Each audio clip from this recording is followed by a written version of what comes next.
Bible எங்க? நீ தினமும் காலையில எழுந்திருச்சு பைபிள் படிக்கிறியா? ஜெபம் பண்றியா? அதுதான் எங்கப்பா டைம் இருக்கு. அது காலையில வர போன்ல மொபைல்ல வர வசனத்தை மட்டும் பார்த்துக்கிறேன். என்னது, மொபைல்ல வரதை மட்டும் பார்த்துக்கிறியா? இப்படிதான் நம்ம நாட்டுல முக்காவாசி கிறிஸ்தவர்கள் இருக்காங்க. இந்த பைபிள் நம்ம கையில, அதுவும் நம்ம தமிழ் மொழியில எவ்வளவு சுதந்திரமா படிக்க கிடைச்சிருக்கு. அதுவும் 1700ஆம் வருட காலகட்டத்தில் இருந்தே தமிழர்கள் கையில் கிடைக்கும்படிக்கு தேவன் அனுக்கிரகம் பண்ணியிருக்கிறார். இந்த பைபிள் இன்னும் எத்தனையோ மொழிகளில் இன்னும் அச்சடிக்கப்படல. இதே போல 1700ஆம் வருட காலகட்டத்தைச் சேர்ந்த இங்கிலாந்தைச் சேர்ந்த மேரி ஜோன்ஸ்ங்கிற நம்மள மாதிரி ஒரு வாலிப பெண் பைபிள் மேல அவ்வளவு வாஞ்சி உள்ளவங்களாக இருந்தாங்க. ஆனா அவங்களுக்கு சொந்தமா பைபிள் இல்லை. பைபிள் மேல இருந்த வாஞ்சியினால அதை எப்படியாவது அவங்களுக்கு சொந்தமாக்கிக்கணும்னு அநேக நாட்கள் வேலை சேர்த்த பணத்தை வைத்து 40 கிலோமீட்டர் நடந்து பின்னர் அந்த பைபிளை சொந்தமாக்கிக்கிட்டாங்க. அதே போல கம்யூனிஸ்ட் நாடான சைனாவை சேர்ந்த யூன் என்பவர் இந்த பைபிள் பரலோகத்திலிருந்து வந்த புத்தகம் என்று கூறி இது தனக்கு வேண்டும் என்று 100 நாட்கள் உபவாசம் செய்து பின்னர் இந்த பைபிளை பெற்றுக்கொண்டார். ஓ, நம்ம பைபிள்ல இவ்வளவு விஷயம் இருக்கா? இதெல்லாம் எனக்கு தெரியவே தெரியாதுப்பா. நீ சொல்லிதான் எனக்கே தெரியும். இந்தியாவின் முதல் தமிழ் புரொட்டஸ்டன்ட் மிஷனரி, இந்தியாவின் முதல் தமிழ் பைபிள் அச்சிட்டவர், இந்தியாவின் முதல் தமிழ் மொழிபெயர்ப்பாளர், இந்தியாவின் முதலில் பெண் கல்விக்கு வித்திட்டவர், இந்தியாவின் முதலில் மாணவர்களின் உணவு பள்ளி சீருடை வழங்கும் திட்டத்தை கொண்டு வந்தவர், இந்தியாவின் முதலில் பெண்கள் கைத்தொழில் செய்வதற்கு தையல் மிஷின் வழங்கியவர், இந்தியாவின் முதலில் புரொட்டஸ்டன்ட் ஆலயத்தை கட்டியவர், இந்தியாவின் முதலாவது தமிழ் பைபிளை அச்சிட்டவர், முதலாவது புதிய ஏற்பாட்டை மொழிபெயர்த்தவர், அது மட்டுமல்லாமல் அச்சு இயந்திரத்தை கொண்டு வந்தவர், காகித தொழிற்சாலையை நிறுவியவர். இத்தனை பெருமைக்குரியவர் யார் என்று உனக்கு தெரியுமா? தெரியாதே. அவர் தான் நம்முடைய சீகன் பால். வா, அவரை பற்றி முழுமையாக பார்ப்போம். பாத்ரேயில் கேத்ரின் என்ற ஏழை கிறிஸ்தவ தம்பதியினருக்கு 5வது மகனாக பிறந்தார். 4 மூத்த சகோதரிகள். விசுவாசமும் பைபிள் வாஞ்சியும் உள்ள அவன் தாயார் தீராத ஆஸ்துமாவால் மிகவும் அவதிப்பட்டார். அவர் சீகன் 7 வயது சிறுவனாக இருக்கும் போதே அவர்கள் கைகளில் பரிசுத்த வேதாகமத்தை கொடுத்து, இது உங்கள் வாழ்க்கைக்கான பொக்கிஷம், இதில் ஒவ்வொரு பக்கத்தையும் என் கண்ணீரால் நினைத்துள்ளேன், இதில் உங்கள் வாழ்க்கையை தேடுங்கள் என்று கூறிய பின் இவ்வுலகை விட்டு சென்றார். அதன் பின்பு 2 வருடத்தில் தன் தந்தையையும் அதன் பின் சகோதரியையும் இழந்தார் சீகன். தனித்து விடப்பட்ட சீகன் தன் தாயார் இறுதியாக கையில் கொடுத்த பரிசுத்த வேதாகமத்துடன் ஆதரவற்றோர் மிஷனரி பள்ளியில் சேர்க்கப்பட்டார். ஜெர்மனியில் தன் பள்ளி படிப்பை முடித்தார். தன் சரீர சுகவனத்தினால் அடிக்கடி சுகவனப்பட்டார் சீகன். அவருடைய பள்ளி பதிவேட்டில் அவரது பெயருக்கு அருகில் இவர் சரீரத்திலும் ஆன்மாவிலும் வளர்ச்சியடையாத மாணவன் என்று எழுதப்பட்டிருந்தது. அந்த அளவிற்கு அடிக்கடி சுகவீனமானார் சீகன். 1703ஆம் ஆண்டு இறையியல் கல்விக்காக காலேஜ் சென்றார். அங்கு பைபிள் முழுவதும் மனப்பாடம் செய்தார். அங்கு எபிரேயம், கிரேக்கம், ஜெர்மனியம், லத்தீன் ஆகிய மொழிகளை கற்றுத் தேர்ந்தார். பைபிள் முழுவதையும் மனப்பாடம் செய்து கற்றுக்கொண்டார்.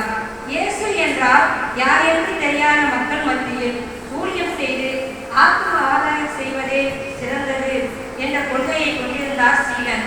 இறையியல் படிப்பை முடித்த பின் தன் 21ஆம் வயதில் டென்மார்க் மன்னர் 4ஆம் ஃபிரெடரிக்கால் மிஷனரியாக அபிஷேகம் செய்யப்பட்டு நற்செய்தி அறிவிக்க சீகன் பால்கும் அவருடைய நண்பர் ஹென்ரிக் ருக்ஸோவும் மன்னரின் சொந்த செலவால் சுவிசேஷம் அறிவிக்க கடல் கடந்து இந்தியாவிற்கு அனுப்பப்பட்டனர்.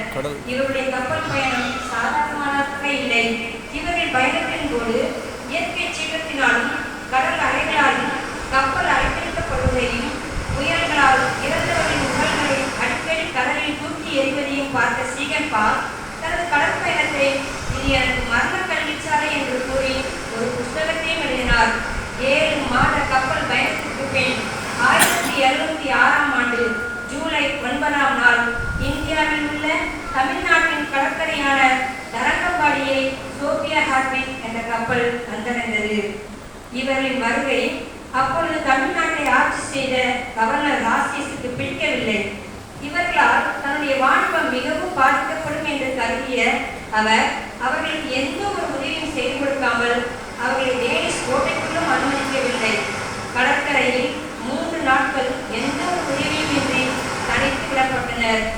பின்பு ஜெர்மானிய அதிகாரி ஒருவர் உதவியுடன் அங்கு தங்க வைக்கப்பட்டனர்.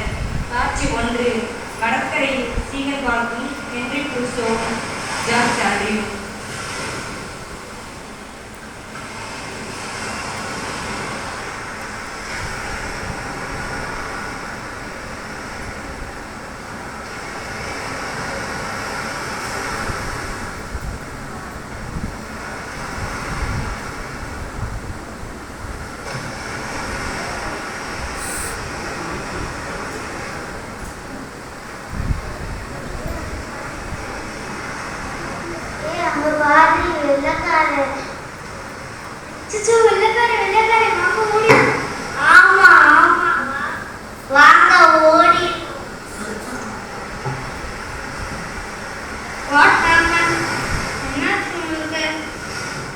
என்னாச்சு உங்களுக்கு?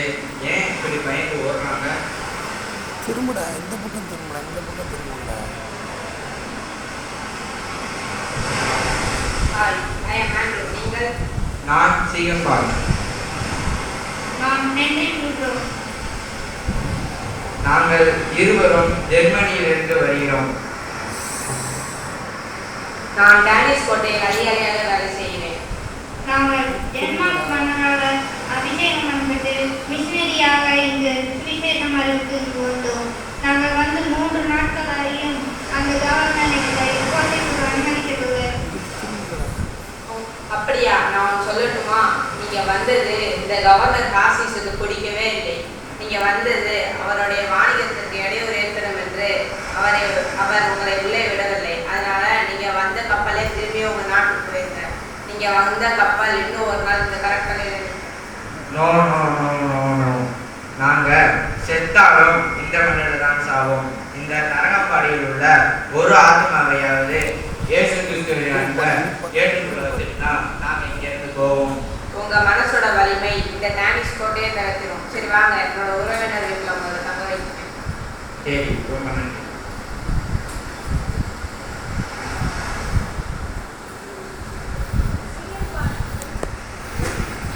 சீகன்பால்க்கும் ஹென்ரியும் அங்குள்ள டேனிஷ் ஐரோப்பிய படை வீரர்கள் தங்கிய இடங்களுக்கு சென்று அங்கு தன் விசேஷ பணிகளை தொடங்கினார்கள்.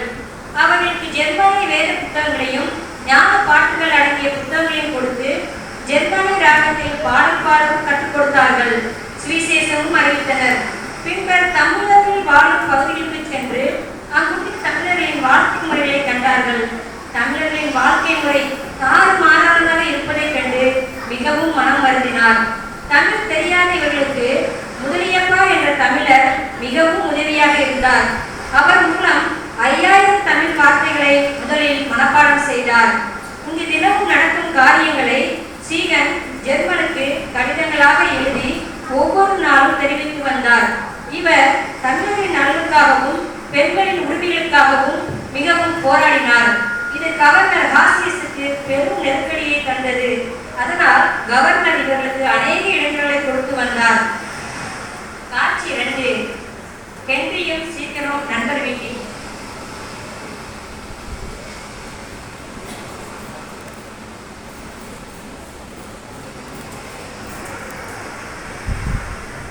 என்ன பண்ணிட்டு இருக்கீங்க சீகன்? வாங்க ஹென்றி, நான் இங்கு ஒவ்வொரு நாளும் நடக்கிற விஷயங்களை ஜெர்மன் மன்னனுக்கு கடிதங்களாக எழுதி கொண்டிருக்கிறேன். இங்குள்ள தமிழ் மக்கள் மிகவும் அடிமையாக நடத்தப்படுகிறாங்க. முக்கியமாக பெண்கள் அவங்களோட உரிமைகள் எல்லாம் மறுக்கப்படுகிறது. இங்குள்ள மக்களுக்கு அன்பான ஆண்டவர் இல்லை, கனிவான வேத புத்தகம் இல்லை. அதை கொடுக்கிறதா நம்மளுடைய முதல் வேலை. ஆமாம், இந்த இங்கிலீஷ் மக்கள் இந்த தமிழ் மக்கள் எல்லாரையும் மிகவும் கேவலமா நடத்துறாங்க. மேலும் மலபால் என்ன கூப்பிடுறாங்க, அதுக்கு அர்த்தம் மிருகமா.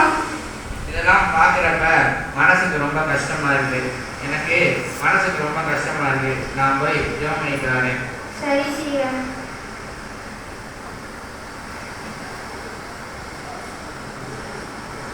இந்தியர்கள் கிறிஸ்தவர்களாக மாறினால் வியாபாரம் பாதிக்கப்படும் என்று கருதிய கவர்னர் ஹாசியஸ் இவர்களுக்கு அநேக இடங்களை கொடுத்து வந்தார். பெண்களின் உரிமைகளுக்காக போராடினார் சீகன்.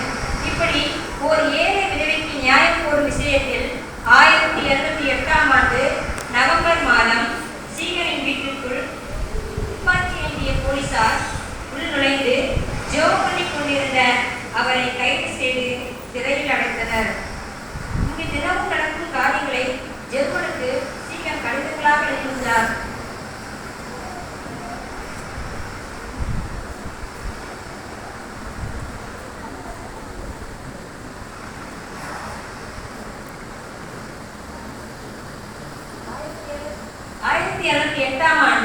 நவம்பர் மாதம் துப்பாக்கி ஏந்திய போலீசார் சீகனின் வீட்டிற்குள் நுழைந்து ஜோக் பண்ணி கொண்டிருந்த அவரை கைது செய்து சிறையில் அடைத்தனர்.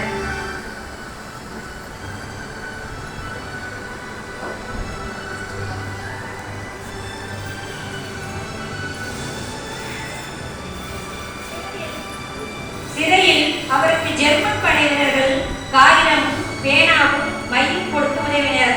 அந்த சிறையில் மெயின் கிறிஸ்தவ நிலை, The God Blessing State of Christian, கிறிஸ்தவ போதகர் நிலை, The God Blessing Profession of Teaching என்னும் 2 சிறிய புத்தகங்களை சிறையில் எழுதினார்.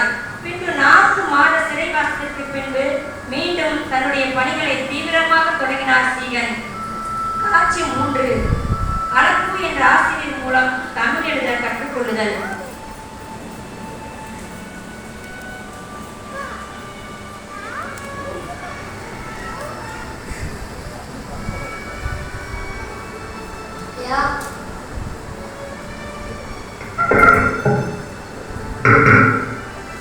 என்ன முத்தையா, என்ன விஷயம்?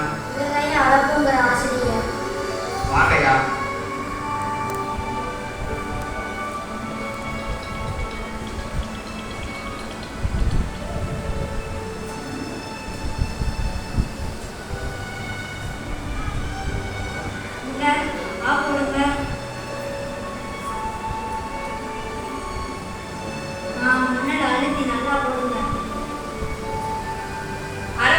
ஆசிரியர் மூலம் கடற்கரை மண்ணில் தமிழ் எழுத வாசிக்க கற்றுக்கொண்டார். தினமும் 9 மணி நேரம் கடற்கரை மணலில் எழுதி எழுதி கற்றுக்கொண்டார். அப்பொழுது அவர் விரல்களில் வீங்கி ரத்தம் வந்தது. அதை ஒரு பொருட்டாக எண்ணாமல் அதில் இயேசுவில் தன் கல்வாரியில் தனக்காக சிந்திய ரத்தத்தையே கண்டார். இவ்வாறாக தமிழை தினமும் எழுத வாசிக்க கற்றுக்கொண்டார். சொல்லிட்டீங்களே, இப்படிதான் சொல்லணும். இது உமக்கு தேவைதானா? வந்தமா, வாணிபம் செய்தோமா, 4 காசு சம்பாதித்தோமான்னு இல்லாம இப்படி தமிழை கத்துக்கிட்டு என்ன செய்ய போறீங்க? சரி, நான் போயிட்டு வரேன். இத தினமும் மண்ணில் எழுதி எழுதி பாருங்க. சரிங்கய்யா, போயிட்டு வாங்க.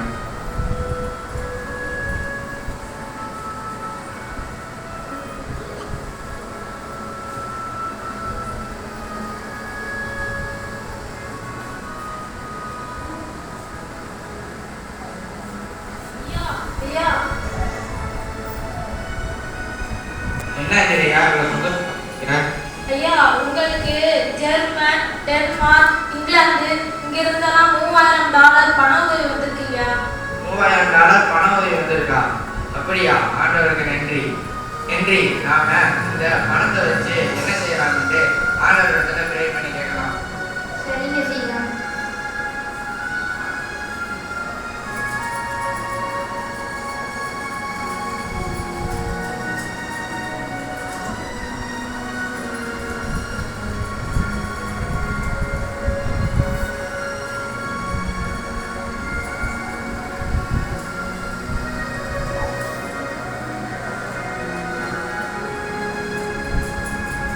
ஹென்றி, நாம இந்த பணத்தை வச்சு மிஷனரிகளுக்கு ஒரு வீடும், இங்குள்ள பெண் பிள்ளைகளுக்கு ஒரு பள்ளிக்கூடமும் மற்றும் அநாத பிள்ளைகளுக்கு ஒரு இல்லமும் கட்டுவோம்.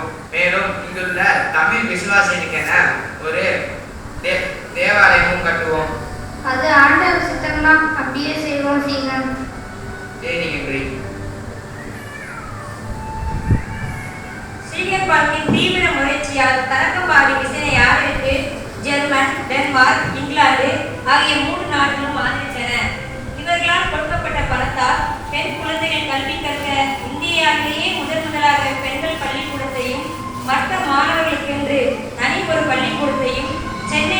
கடலூரில் நிறுவினார். சட்டை இல்லாமல் படித்து வந்த சிறுவர்களுக்கு முதலாக சீருடையை உணவும் வழங்கினார். கல்வி அறிவோடு இறையியல் படிப்பையும் சொல்லிக் கொடுத்தார். அங்கு அனாதை குழந்தைகள் நிறுவனத்தையே நிறுவினார்.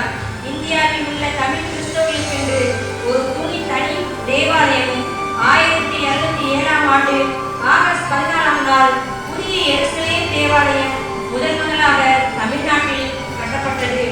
இத்தேவாலயம் 3 நூற்றாண்டுகளை தாண்டி இன்றும் நிலைநிற்கிறது. சீகனின் இத்தகைய முயற்சியை கண்ட கவர்னர் காசியஸ் மனம் மாறினார். புதிய எருசலேம் தேவாலயம் கட்ட சீகனுக்கு $250 பண உதவி வழங்கினார்.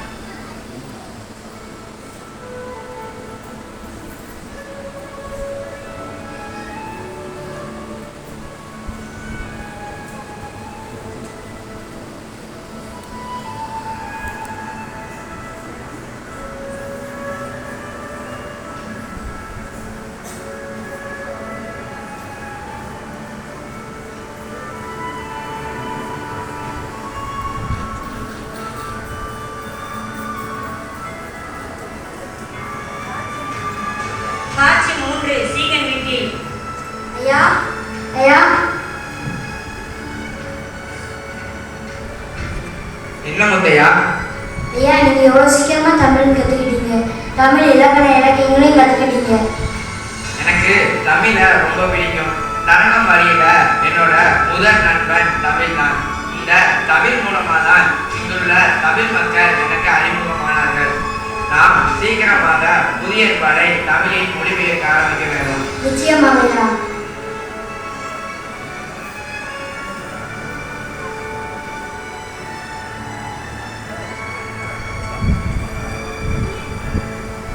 புதிய கிறிஸ்துவ விசுவாசிகள் பின்னோக்கி போகாமல் கிறிஸ்துவில் எப்போதும் நிலைத்திருக்க போதனைகள் மட்டும் போதாது, வேதமும் அவர்கள் கைகளில் அவர்களின் தமிழ் மொழியிலேயே கொடுக்கப்பட வேண்டும் என்று ஸ்டீவன் பால் எண்ணினார். 1708ஆம் ஆண்டு அக்டோபர் 17ஆம் நாள் புதிய ஏற்பாட்டை தமிழில் மொழிபெயர்க்க தொடங்கினார். மொழி அவருக்கு புரிது. அதோடு இந்தியாவில் அப்போது யாருமே வேதத்தை தமிழில் மொழிபெயர்க்கவில்லை. ஆகவே பல வார்த்தைகளுக்கு வேதத்தில் சரியான பதங்களை தேடி கண்டுபிடிப்பது சுலபமானதாக இல்லை. உதாரணமாக, கடவுள் என்ற பதத்தை சர்வேஸ்வரன் என்னும் வார்த்தையை சீக்கிரம் உபயோகித்தார். ஸ்கிமிட்டின் கிரேக்க புதிய ஏற்பாடு, லத்தீன் வல்கேட், மார்ட்டின் லூதரின் ஜெர்மன் மொழிபெயர்ப்பு முதலானவைகளை ஆதாரமாக கொண்டு தேனிய போர்ச்சுகீசிய வேதாகமங்களின் உதவியுடன் புதிய ஏற்பாட்டு மொழிபெயர்ப்பு வேலையை 1711 மார்ச் 31இல் முடித்தார். பழைய ஏற்பாட்டில் ரூட் புத்தகம் வரை மொழிபெயர்த்திருந்தார். இந்தியாவில் தமிழ் மொழியில் தான் முதலாக பரிசுத்த வேதாகமம் தமிழில் மொழிபெயர்க்கப்பட்டது.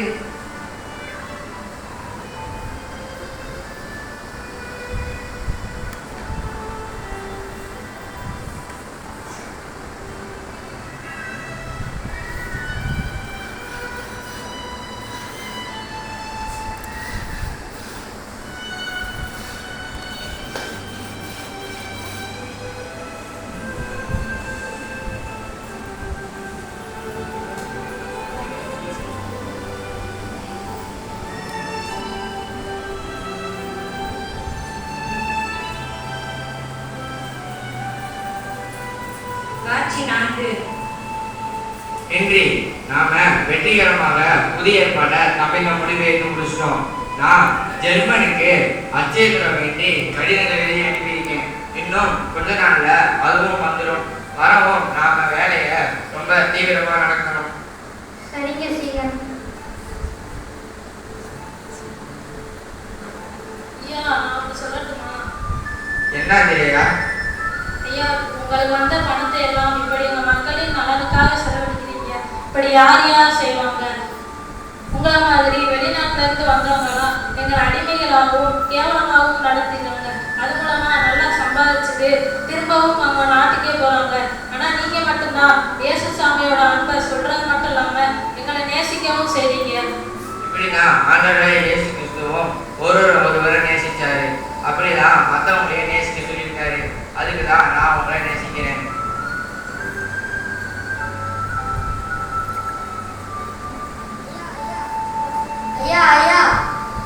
முத்தையா, இவ்வளவு சந்தோஷமா இருக்க? ஐயா, அச்சேந்திர ஏற்றி வந்த கப்பல் வந்துருச்சியா. ஆனா நல்ல விஷயம் தானே முத்தையா, ஏன் இவ்வளவு சோகமா சொல்ற? அச்சேந்திரம் மட்டும்தான் ஐயா வந்திருக்கு. அது ஏற்கிற முதலாளி வரோடையே காய்ச்சலால இறந்து போயிட்டாங்க ஐயா. அவரை தூக்கி கடல்லையும் போட்டாங்க ஐயா. கவலைப்படாதீங்க சீகன். இங்குள்ள டேனிஷ் மக்கள்ல யாராவது இதை ஏற்க தெரிஞ்சவங்க இருந்தா அவங்கள வச்சு இதை ஏற்றுவோம். சரி ஹென்றி, வாங்க போய் ஜூம் பண்ணலாம். இந்திய சரித்திரத்தில் முதலில் உருவாக்கப்பட்ட தமிழ் மொழியின் புதிய ஏற்பாட்டை அச்சேற்ற அநேக தடைகள் ஏற்பட்டன. கிறிஸ்துவ அறிவிலக்க சங்கம் SPCK அச்சு இயந்திரமும் ஜெர்மன் நாட்டு அச்சு இயந்திரங்கள் குழுவும் நண்பர்களும் சேர்ந்து அச்செழுத்து கொடுத்து உதவினார்கள். அச்சு இயந்திரம் மட்டும் சென்னையை வந்தடைந்தது. ஆனால் அதை இயக்க தெரிந்த அச்சு இயந்திர முதலாளி வரும் வழியிலேயே இறந்து போனார். எனவே தமிழ்நாட்டில் அச்சு வேலை தெரிந்த டேனிஷ் வீரர் ஒருவரை கண்டுபிடித்து 1713 அச்சிலேற்றும் வேலையை ஆரம்பித்தனர். ஜெர்மனியில் இருந்து வந்த எழுத்துக்கள் பெரியதாக இருந்தன. அதோடு ஆயுத பற்றாக்குறையும் வேறு ஏற்பட்டது. எனவே தரங்கம்பாடியிலேயே சிறிய எழுத்துக்களை திரும்பவும் பார்த்தனர். இவ்வளவு கடின உழைப்பிற்கு பின் 1715 ஜூலை 15ஆம் நாள் தமிழ் புதிய ஏற்பாடு அச்சடிக்கப்பட்டு வெளிவந்தது. இவ்வறிய தொண்டினால் பரிசுத்த வேதாகமும் சாதாரண பாமர அனைவருக்கும் கிடைத்தது. பணப்போலையில் ஆணிகளால் எழுதிய எழுத்துக்களை படித்து வந்த தமிழன் அன்று முதல் காகிதத்தில் மையினால் அச்சடிக்கப்பட்ட எழுத்துக்களை பார்த்து வியந்தனர். ஆசிய மொழிகளிலேயே முதலாக தமிழ் மொழியில் இந்தியாவில் நம்முடைய பரிசுத்த வேதாகமும் அச்சடிக்கப்பட்டது, கையில் வெளிவந்தது.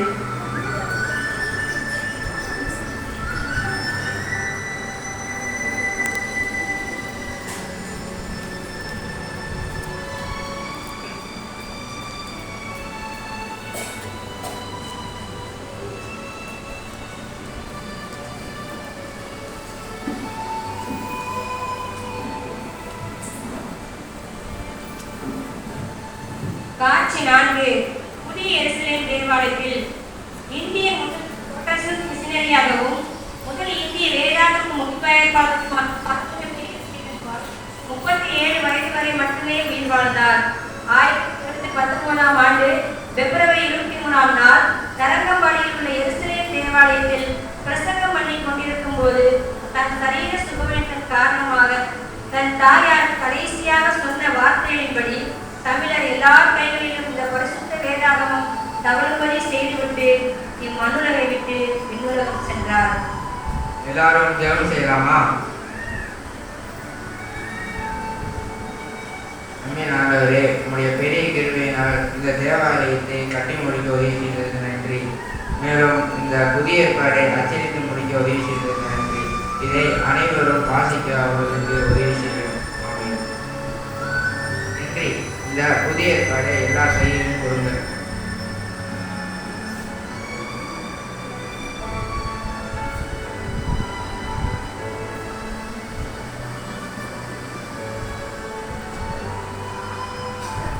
இதை நினைக்கும் வாசியுங்கள். இதில் உங்கள் வாழ்க்கையை தேடுங்கள். நாளுக்கு நாள் என்னுடைய உடல்நிலை மிகவும் மோசமாய் இருக்கிறது. தேவன் உங்களை நேசிக்கிறார். தேவனை நேசியுங்கள். அவர் உங்கள் கையில் கொடுத்த வேத புத்தகங்களை நேசியுங்கள். நாளுக்கு நாள் என்னுடைய உடல்நிலை மிகவும் மோசமாய் கொண்டே இருக்கிறது என்று என்னுடைய நாற்காலியில் உட்கார வைப்பீர்களா?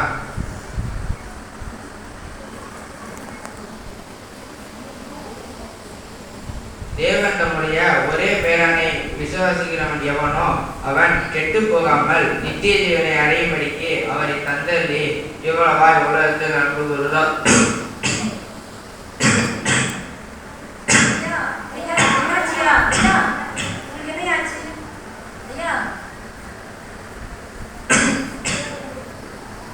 நான் உங்களை விட்டு போனாலும் உங்கள் கையில் உள்ள வேத புத்தகத்தை தினந்தோறும் வாசியுங்கள்.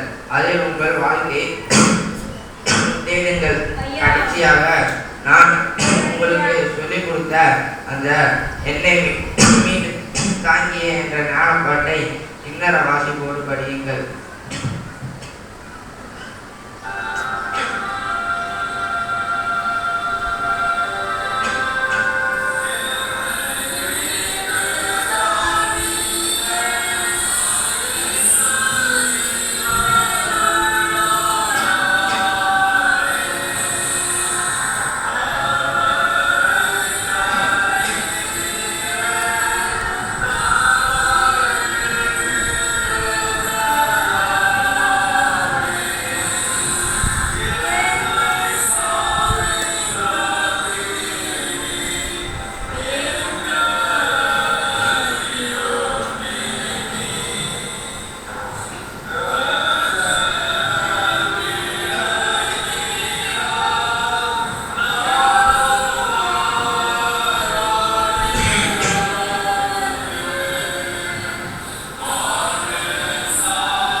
தேவன் ஸ்டீகன் பாலசுவை நம் மத்தியில் எடுத்து உபயோகப்படுத்தியுள்ளார்.